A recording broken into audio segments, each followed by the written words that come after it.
Hey guys, today we're going to visit a neighborhood here in Cairo, a slum actually, which is called Garbage City. But since we don't know how to take the bus here, in fact I don't think there's even a bus there, we're going to have the first challenge, which is to take an Uber. Interestingly, Uber also has a scooter. Not that getting an Uber is the hardest thing in the world, the problem is recognizing the license plate. And the worst thing is that Uber sends us the number we understand, and they use a different design for the numbers, so we can't even match the drawings. Well, I don't know if it's on purpose or not, but the guy went off route and started driving around in another corner. There was no one to deliver to, so I think he made us cancel. So I canceled. Uber let me cancel for free by asking for another driver, and now there's a red car.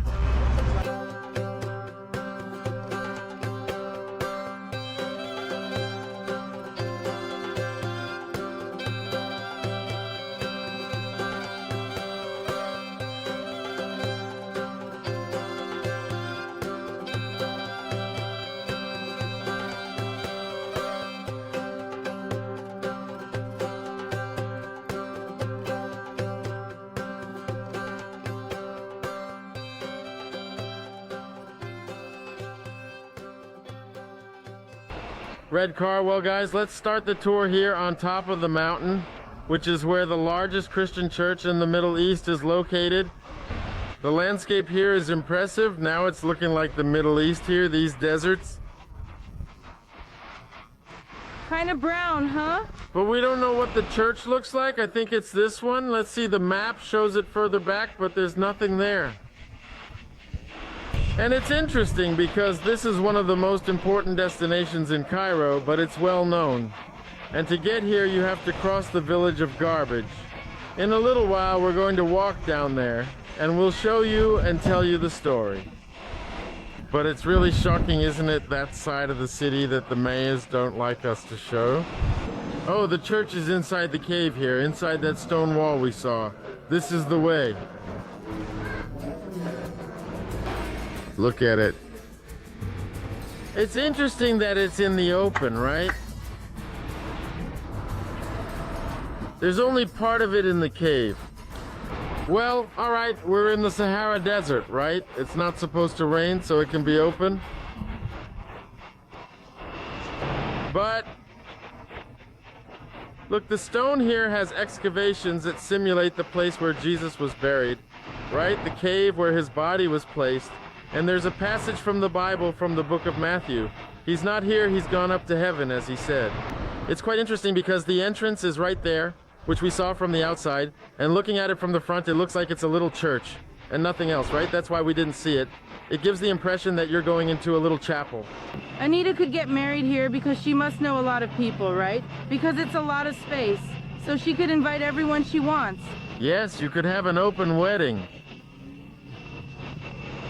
And according to information on the internet, there are 2,000 seats here. There's not a lot of history about this place. We didn't find it, but it's interesting. I think it's more for the look of it. No, it's beautiful. It's worth the walk. Look at the outside here, the carved designs on the stones. It's really beautiful, really cool. It's very interesting. I'd read some people saying that it wasn't worth coming to the church because it was just a hole with a chair. It's really nice, really interesting.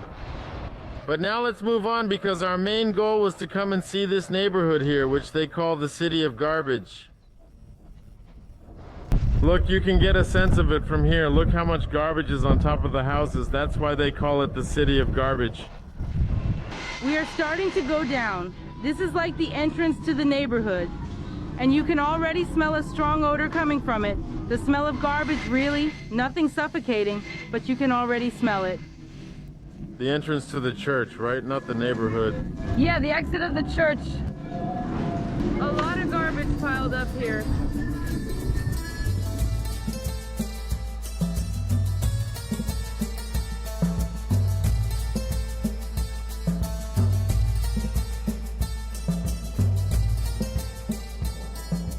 Look at this little house, how interesting.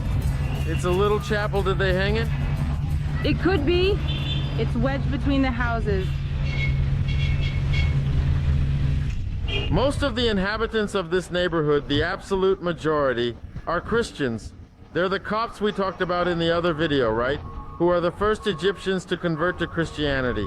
So you'll see a lot of references to Jesus, a lot of crosses. It's normal, it's different for a country with an Islamic majority, but in this neighborhood, there will be a lot. I'm Miss Mary.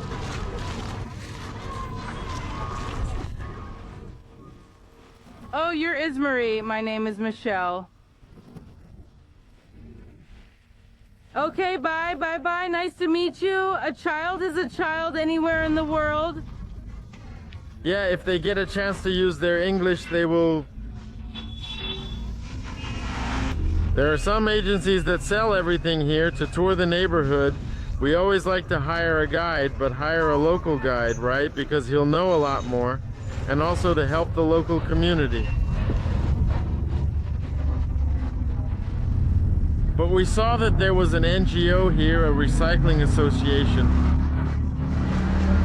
So we sent them a message and asked, do you have any locals who work as guides? Then they passed on the contact details of a guy. And the guy wanted to charge like $200 to do a 1-hour tour. Man, that's not a small amount. So we don't like to value people's work. To say, oh, your work is worth that, it's not worth that much.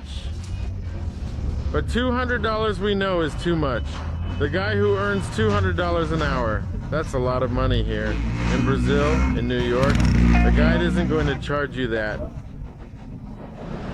So, I don't know why here in Egypt the guys do that.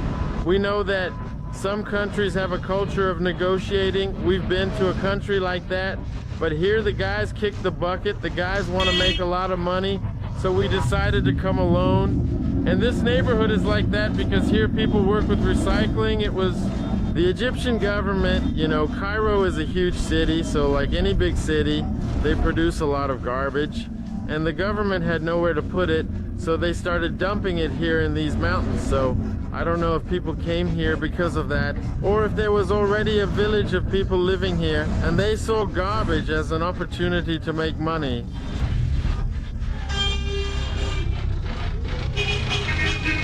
But it seems that it's money that doesn't go back to the people here. You can see that the neighborhood is very simple. There's a lack of cleanliness. So even though they recycle a lot of things, it seems that what's left over is left over. Like it stays right here. One of the problems with garbage is that it makes money. But you need a lot, you have to collect a lot of kilos, tons of aluminum to be worth something. Many kilos, tons of aluminum to be worth something. So it's a lot of bags of garbage passing through. Yeah. Oh, all those trucks we see loaded, at least most of them are carrying garbage. From what we understand, the way this garbage gets here is that they go out to pick it up in the city and then they bring it here. And when they get here, they work to recycle it. And from what we saw, their work is very efficient and very necessary.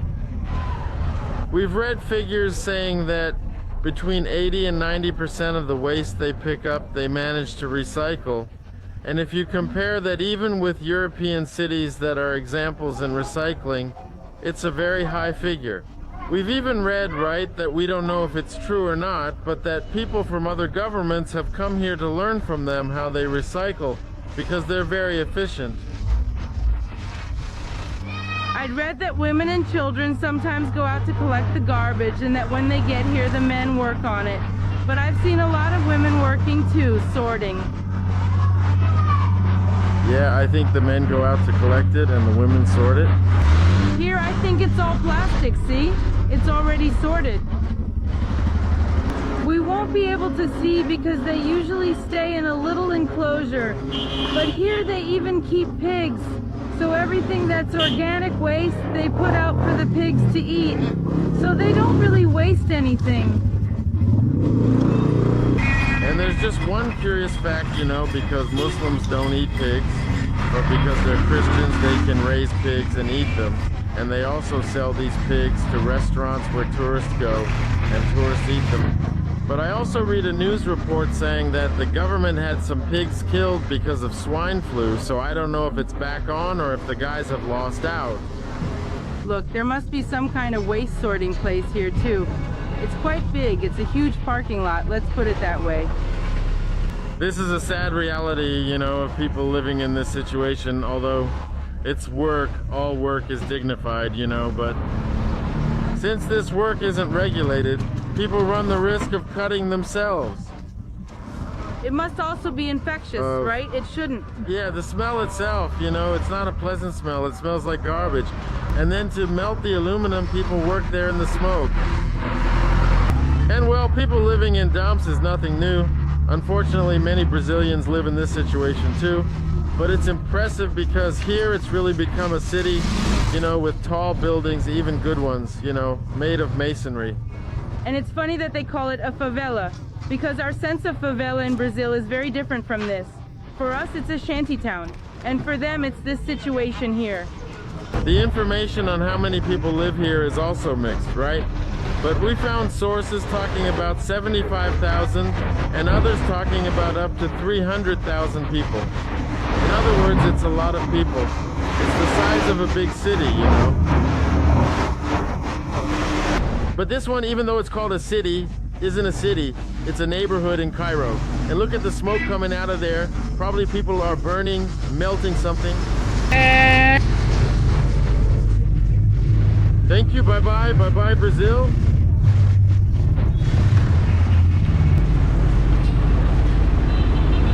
It's crazy traffic here. There's no stopping cars all the time.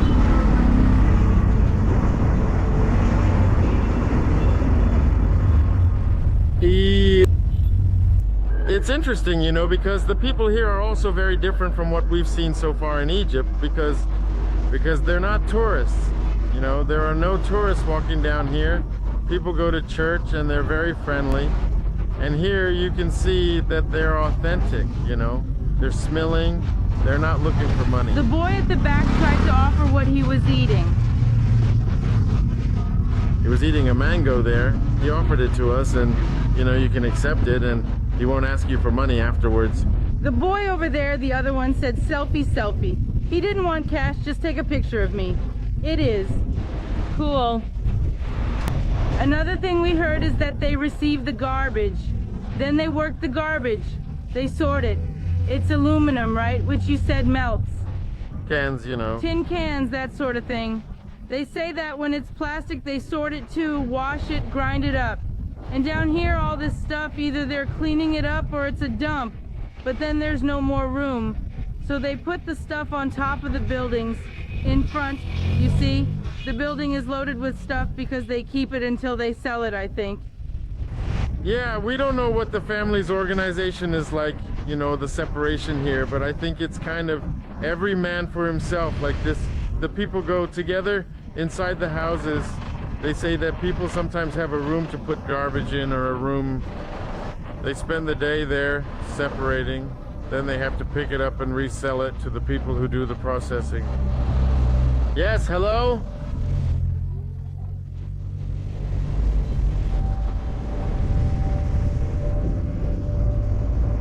Look at this.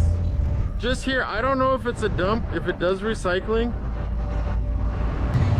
The truck, I think it's all plastic here. And here everyone picks it up, you know, those who have a little truck go and get it.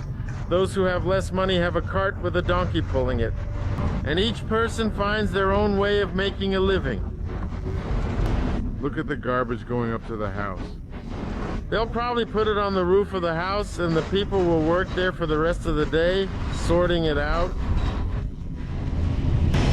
Look, another image of Mary, Jesus, and St. George. How devoted the people here are to St. George. Look, here's a press, I don't know. The block coming out. There's even a tractor working inside. Oh, they must recycle aluminum here. Oh, the blocks with milk. That's when a guide, a local resident, would be needed because he could ask permission, right, to go in there and show it to us. Ask permission, pay a little money to the people. So in the end, it would help everyone. But the guy wanted to rip us off. Hello, my friend. I don't know why they do that. I have the impression that they'd sell a lot more if they charged the right things. Hey, we got here at the entrance to the neighborhood. And there, oh, right there, they're building a mega mall. I don't know, I don't think I've ever seen such a big mall, at least in the plans. Yes, the social contrast is very big. Over there, there's a wall. It's also a tourist destination, and this neighborhood is stuck in the middle. Well, let's try going down to the lower street, which is the main street. Let's go inside the neighborhood to see if we can see anything more interesting. I wonder if our Uber had any idea what I was getting into. Because the map here shows several streets in the area, but most of them are inaccessible. I think there's only the main one that you can get into by car. And then there's a lot of traffic. It's very dull here. Right. And we were even a bit afraid to come, partly because of safety, which I read. In fact, I read someone saying that it was very dangerous here, but they probably didn't even come, right? He must have passed by on a tour and thought it was ugly. Yeah, and it's a flight here. The people were really nice though. Another fear I had was that maybe they wouldn't like us filming them because here in Egypt they're a bit restrict with cameras. But also, the people were really nice, the little kids mainly, but the adults too, man. But you know what I think? We've seen this a lot. There are tourists who come and don't respect us. They take the camera and shove it in someone's face without asking permission. Yeah, the person is working there eating and the person comes and shoves the camera in their face. Or you stop to take a picture of them at a moment that isn't very nice. So what we did was not really try to point the camera straight at people. Yeah, not even at a cool moment, right? But you're there in the park and someone comes and takes a picture of your face. And look here, the neighborhood even has some nice houses. Finished and everything. Well, let me take a look at the map here, because I think we got a bit lost. Up ahead, there's a descent that leads to the avenue. Actually, it was at the back that you had to go in. The name of this neighborhood here is Manshiat Nasser. That's its official name, but it ended up being known as Garbage City or Garbage Town. And there's also a name they call the people who live here. We can't remember the name, but I'll write it down here. It's something that refers to garbage. So we don't know if it's cool to say, they're these people, if they'll be upset, if they'll like it. But it's also nice to know that since they're Catholics here, a lot of these people prefer to live here than go to downtown Cairo. Because here they are in a community of their own. They feel they belong to a place. And the name they call them here is Zabalim, but we don't know if it's pejorative or not because, from my little knowledge of Arabic, it means garbage. Honey, how do you say dog in Arabic? I think it's guru or juru here in Egypt. Say hi to them. Salam guru. He looked at me. You're dirtier than Mukuvinya, you know that? Oh, you're embarrassed. That wasn't a compliment. Another thing worth mentioning is that this place functions as an almost autonomous city. They have schools here. I don't know if there's a hospital, but there are many public services, so not everyone who lives here works with garbage. There are teachers too, there are taxi drivers, there are restaurants. Here I think the need for space is so great that anything becomes a place for you to put garbage. A car comes along, dumps its garbage, and off you go.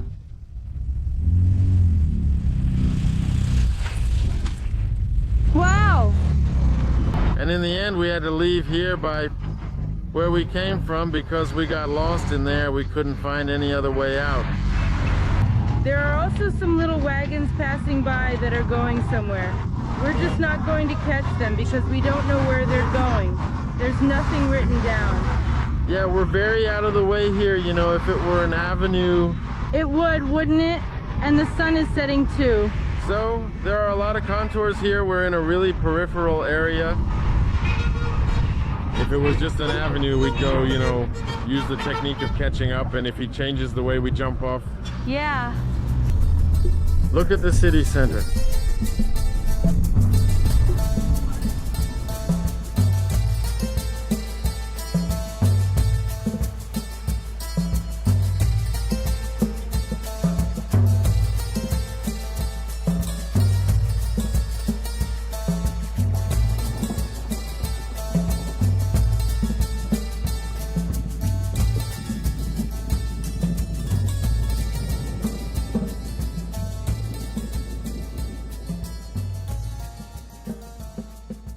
Well done, guys. Two final curiosities. One of the difficulties of taking an Uber is that when the ride is over, the guy shows us the price in Arabic, including the numbers in Arabic.